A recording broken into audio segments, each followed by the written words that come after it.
The other big story today, it is the hottest day of the year. We're feeling it. Boy, you're not kidding. Pools across the region, as you can imagine, busy, even with safety protocols in place for the coronavirus. We have seen now several days of very extreme heat. Live look outside right now. How much longer will this last? Let's check in with meteorologist Chelsea Ingram. Chelsea. Hi there, guys. Well, the good news is there is some relief in sight, and Marty will talk a little bit more about that. But first, let me show you the heat advisory and who is under this heat advisory right now. It's in effect through 8 p.m. this evening.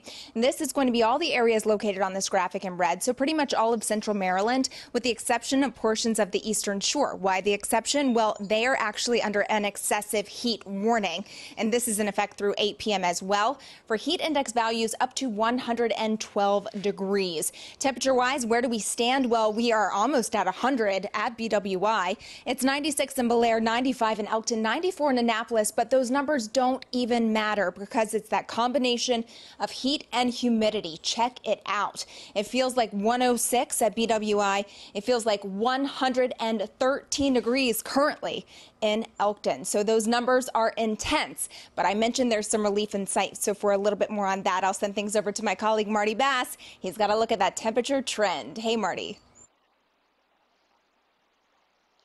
Well, hey, Chelsea, thank you very much. Good afternoon, everybody. In Baltimore, 106, #mercy. Hydrate. Wear light-colored clothing. Wear loose-fitting clothing.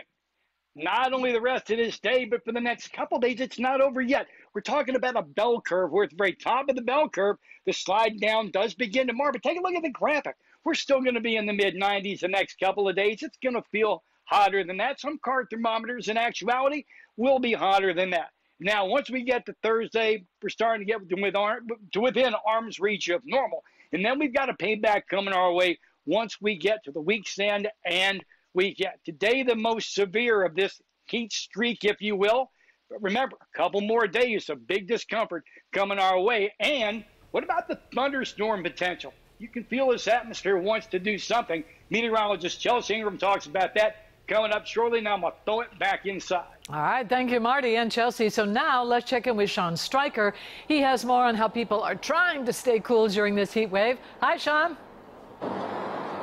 Hey, Denise. Yeah, well, some people are choosing to pick up some water ice, some Italian ice to stay cool. Others decided to get out early before the temperatures really started to rise. One thing is for sure, though, if you have to go outside today, you got to be careful.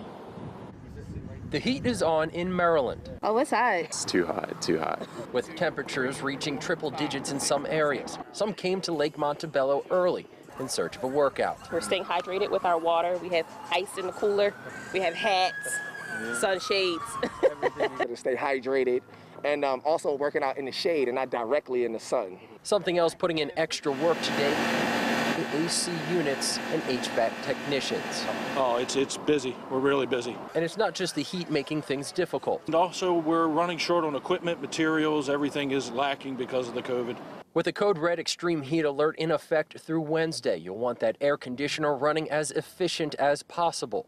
And with the heat wave that we're kind of in the middle of, really important to stay cool, really important to stay well hydrated. Dr. Chirag Chaudhary is chairman of the emergency department at Baltimore Washington Medical Center. He says they typically see the most heat-related deaths in July. And you should be on the lookout for nausea, vomiting, lightheadedness, even confusion. It's really important if we see signs of confusion and things like that, we need to get indoors, call 911. We need to get to a medical setting pretty rapidly. And when it comes to wearing a mask in the heat, he says it may be uncomfortable, but still important. You're breathing fine, even though it feels like it's a little bit difficult in a mask. It's still really important to keep that mask on. Now, all the experts we spoke with said when it gets this hot, it's just best to stay inside. Reporting in Towson, I'm Sean Stryker for WJZ. That's good advice, Sean. Thank you. Whenever weather is the big story, check in with WJZ. With the biggest weather team in Baltimore, we will bring you the accurate, updated information you can count on.